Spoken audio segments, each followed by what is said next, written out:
bonjour madame. Comme vous y allez à me donner du madame et pas de chichi entre nous, mon biquet, appelle-moi Toinette, comme tout le monde. Tenez, si vous voulez bien, on va vous faire écouter cette chanson sur la Révolution. Ah bon, il y a déjà des chansons là-dessus? Bah dis donc, les nouvelles vont vite, hein. Qu'est-ce que c'est que ce machin, là? Ça se met sur les... C'est bon, t'inquiète, je l'ai. Allez, vas-y, envoie la sauce, biquet.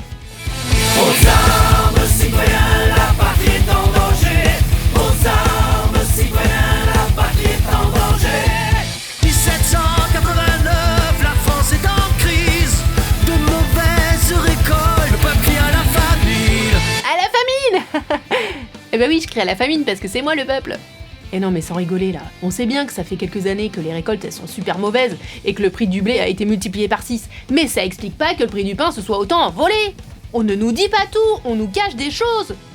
Faut savoir que le pain ça représente 50% dans le budget d'une famille. Alors économiquement parlant, c'est quand même assez central. Donc nous, on a décidé de se servir nous-mêmes. On va pas se laisser rouler dans la farine par des boulangers. Déjà qu'à Versailles, il paraîtrait que l'Autrichienne, elle nous recommande de passer du pain à un régime à base de brioche. Faudrait voir à pas trop nous prendre pour des truffes. Comme si on savait ce que c'était que de la brioche. Ni même des truffes d'ailleurs. Non mais ça, y a que les privilégiés qui savent ce que c'est.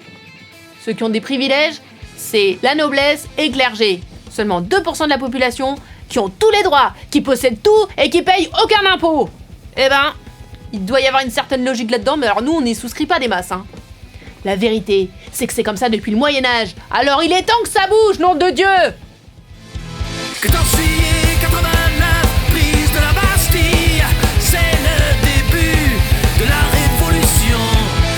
Avec quelques copains du quartier, 50 000 environ, on s'est dit que quitte à se révolter, valait mieux être armé. Et comme le plus proche dépôt de munitions c'était la prison royale de la Bastille, on s'est mis en route avec en prime la ferme intention de libérer tous les prisonniers politiques de cette société oppressive et anxiogène au service d'un pouvoir oligarchique corrompu. Bon, à la Bastille ils étaient que 7 détenus, dont 2 fous, 4 faussaires et un débauché interné à la demande de sa femme. Mais peu importe, cette prise de la Bastille, quel symbole! Pour marquer le coup, on a décapité le gouverneur et on s'est promené toute la journée avec sa tête au bout d'une pique. Quelle rigolade!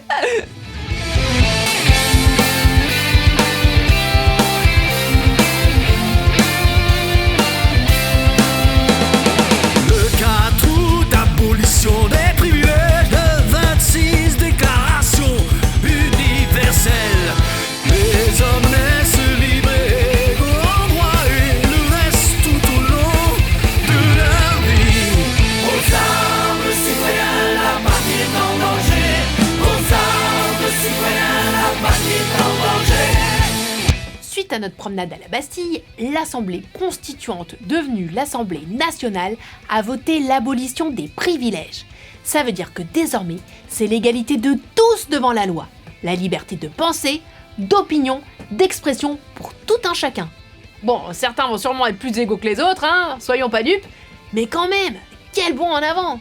La Déclaration universelle des droits de l'homme et du citoyen affirme que désormais, c'est à la nation et non plus seulement au roi de décider de l'avenir de la France. C'est pas beau tout ça? Manque plus qu'une Déclaration universelle des droits de la femme et de la citoyenne. Et là, on sera vraiment bien. Depuis le début du siècle des Lumières, il y avait eu un mouvement de contestation politique et religieuse très important.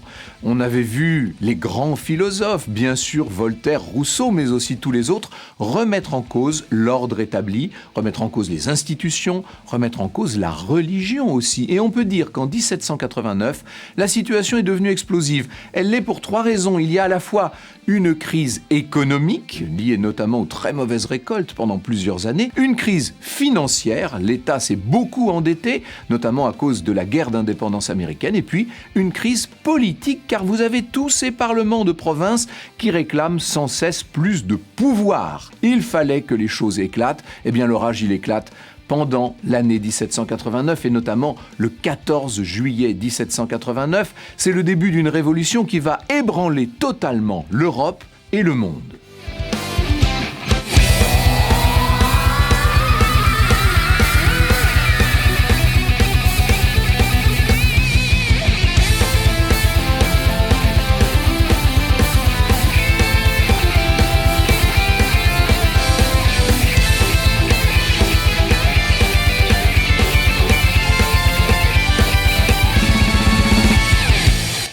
Bon, nous, le roi, on l'aime bien, hein. On sait qu'il a bon fond. Oh, on aimerait bien le garder. Bon, sauf si, évidemment, il lui prend l'envie de fuir à l'étranger. Ou pire, d'aller chez sa belle famille. Alors là, je peux vous dire qu'on le chope et on lui tord le cou, hein, un chouic. Voire pire.